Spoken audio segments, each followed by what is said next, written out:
ओम श्री गणेशाय नमः। आप सभी का स्वागत है शिव महापुराण के इस अगले सत्र में। हर हर महादेव। सबसे पहले भगवान गणेश का ध्यान करेंगे। ओम श्री गणेशाय नमः। अपने अपने गुरुओं का ध्यान करेंगे। यदि आपके कोई गुरु नहीं है तो महादेव का ध्यान करेंगे। ओम नमः शिवाय। वक्रतुंड महाकाय सूर्यकोटि समप्रभा निर्विघ्नं कुरु मे देव सर्वकार्येषु सर्वदा। गुरुर्ब्रह्मा गुरुर्विष्णुर्गुरुर्देवो महेश्वरः गुरुः साक्षात् परं ब्रह्म तस्मै श्री गुरवे नमः।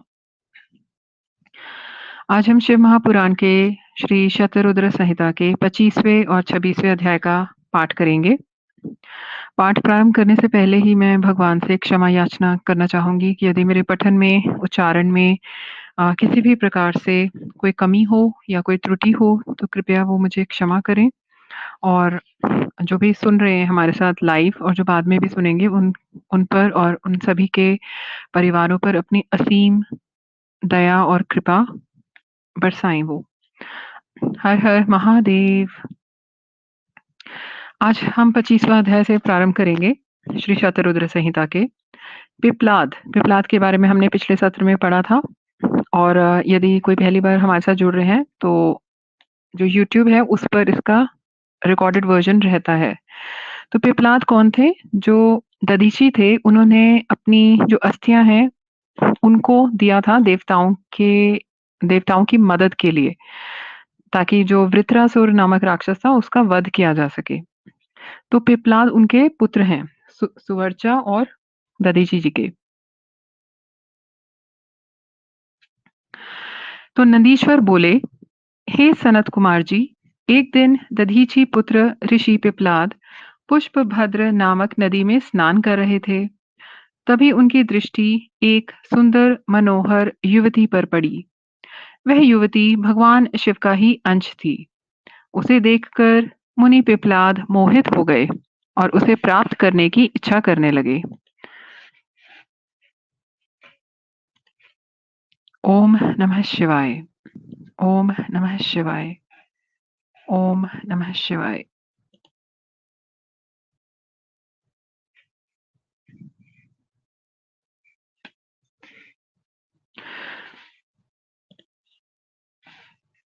उसे देखकर मुनि पिप्लाद मोहित हो गए और उसे प्राप्त करने की इच्छा करने लगे।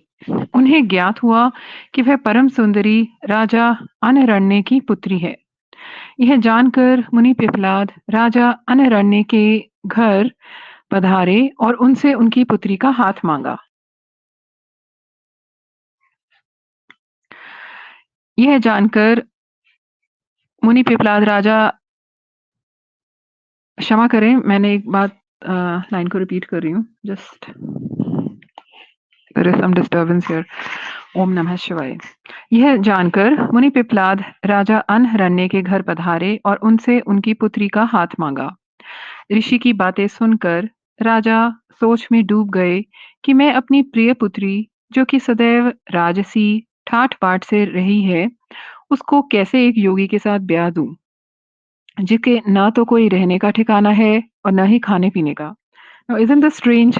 ऐसा ही किसी और ने भी सोचा था। ऐसे भगवान भोलेनाथ की जब शादी होनी थी, जब उनका विवाह होना था, तो जो माता पार्वती हैं उनके उनके भी माता पिता ने सोचा था और जो सती हैं उनके भी माता पिता ने सोचा था। आई थिंक वो मोह माया में ऐसे ही सोचते हैं कि अपनी जो पुत्री है, जो इतने राजसी ठाट बाट से रही है, उसको कैसे मैं एक योगी के साथ ब्याह दूं।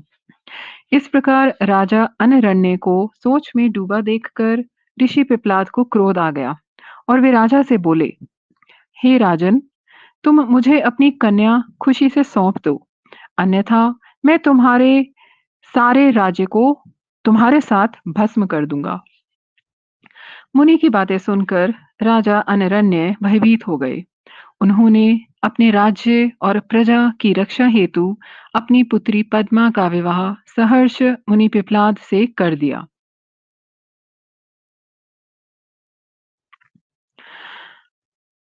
प्रसन्न होकर मुनि पिप्लाद अपनी पत्नी को साथ लेकर आश्रम पहुंचे और आनंद पूर्वक वहां रहने लगे। ऋषि पत्नी पद्मा ने अपने पति की बहुत सेवा की। वह हमेशा मन, वचन और कर्म से अपने पति की सेवा, शुश्रूषा में लगी रहती थी। उससे ऋषि को 10 महात्मा और तपस्वी पुत्रों की प्राप्ति हुई। मुनि पिप्लाद ने अनेक लीलाएं की। उन्होंने संसार में किसी से भी निवारण न होने वाली शनिश्चर की पीड़ा को हरने का प्रयत्न किया। ऋषि ने अपने अनुयायी शिष्यों को यह वरदान दिया कि जन्म से लेकर 16 वर्ष तक की आयु वाले शिव भक्त मनुष्यों को शनि की पीड़ा नहीं हो सकती। हर हर महादेव। यदि शनि मेरे इस वचन को झुठलाने के लिए ऐसा करेंगे तो भस्म हो जाएंगे। इसलिए शनि का प्रकोप कभी भी 16 वर्ष की आयु से कम के मनुष्यों पर नहीं पड़ता है। Now this is something new. I didn't know about this. Maybe somebody who's very good at astrology, they can comment on that. But this is something new. कि 16 वर्ष से कम उम्र में जो शिव भक्त होते हैं, उन पर शनि देव का प्रकोप नहीं पड़ता, उनकी पीड़ा नहीं होती और ऐसा इसलिए है क्योंकि मुनि पिप्लाद ने ये मुनि पिप्लाद का वरदान है। तात मनुष्य रूप धारण करने वाले ऋषि पिप्लाद का यह चरित्र मैंने तुम्हें सुनाया है। यह उत्तम चरित्र निर्दोष, स्वर्गप्रद, कुग्रह जनित दोषों का नाश करने वाला, मनोरथ पूर्ण करने वाला तथा शिव भक्ति में वृद्धि करने वाला है। बोलिए हर हर महादेव, जय जय शिव शंकर। तो इसी के साथ हमने श्री शतरुद्र संहिता का जो 25वां अध्याय है उसको पूर्ण किया है। अब हम आगे चलेंगे 26वें अध्याय की तरफ। आप सभी का स्वागत है पुनः। वैश्यनाथ अवतार वर्णन, इसके बारे में हम पढ़ेंगे आज। नंदीश्वर बोले, हे मुनीश्वर, पूर्व समय में नंदी नामक गांव में महानंदा नाम की एक वेश्या रहती थी। समस्त ऐश्वर्यों से संपन्न होने पर भी वह भगवान शिव की परम भक्त थी। वह नित्य भगवान शिव पार्वती का पूजन करती। महानंदा शिव भक्ति रस में इतना डूब जाती कि घंटों घंटों तक भक्ति भाव में उनके भजनों को गाती रहती। इस भक्ति भाव में जब वह भजन गाती तो उसका जो मुर्गा और जो बंदर थे वे भी उसका नाच नाच कर साथ देते। एक दिन भगवान शिव ने महानंदा की परीक्षा लेने के लिए एक वैश्य का रूप धारण किया और उसके दरवाजे पर पहुंच गए। उनके हाथों में एक सुंदर रत्न जड़ित कंकण था।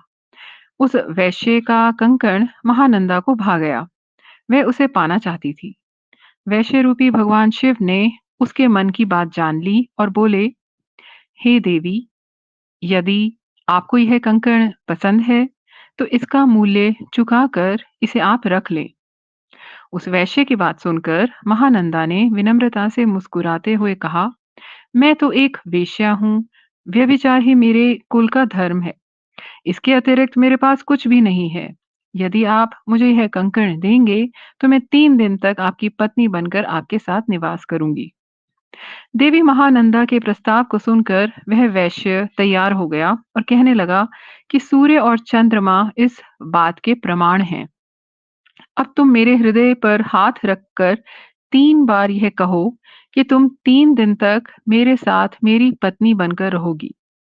महानंदा ने वैश्य के कहे अनुसार वचनों को दोहरा दिया। तत्पश्चात वैश्य ने वह सुंदर रत्न जड़ित कंकण महानंदा के हाथ में दिया और बोला, हे कांते, भगवान शिव का यह रत्न जड़ित शिवलिंग मुझे अपने प्राणों से भी प्यारा है। इसलिए तुम इसकी सदैव रक्षा करना। महानंदा ने वैश्य द्वारा दिया हुआ वह शिवलिंग अपने माथे पर लगाया और हर हाल में उसकी रक्षा करने का आश्वासन वैश्य को दिया तथा ले जाकर अपने नाटक मंडप में रख दिया। बोलिए हर हर महादेव। ओम नमः शिवाय। रात में जब सब सो गए तब उस नाटक मंडप में आग लग गई। वह धू धू करके जल उठा।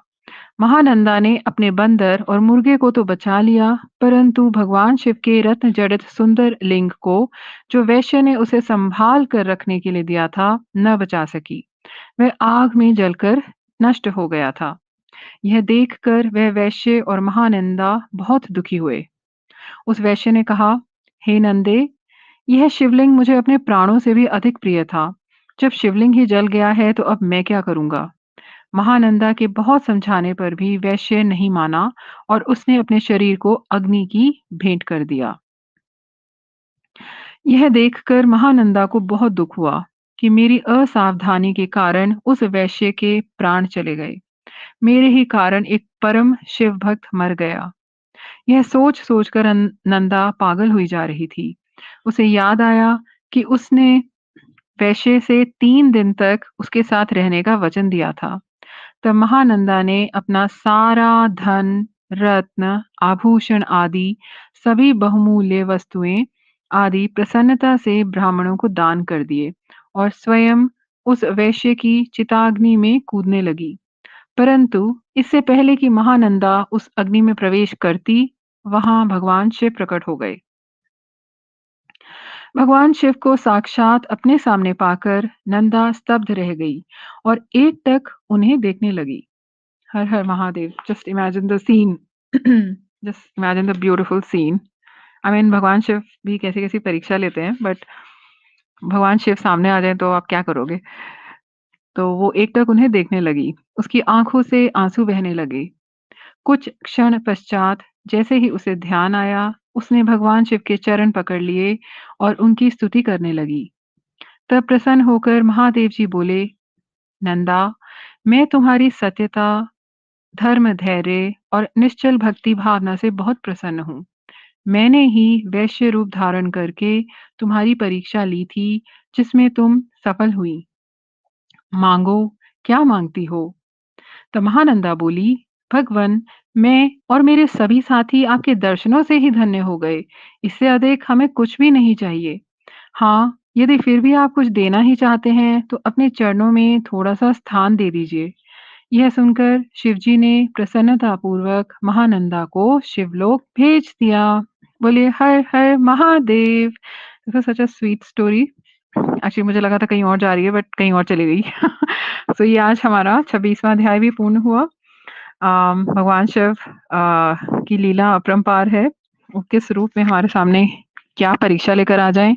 तो हमें हमेशा धर्म की जो राह है उसको कभी नहीं छोड़ना चाहिए। उसी को हमेशा पकड़ कर आगे चलना चाहिए। बाकी वो हमारा मार्गदर्शन करते रहें, ऐसी ही मेरी विनती है।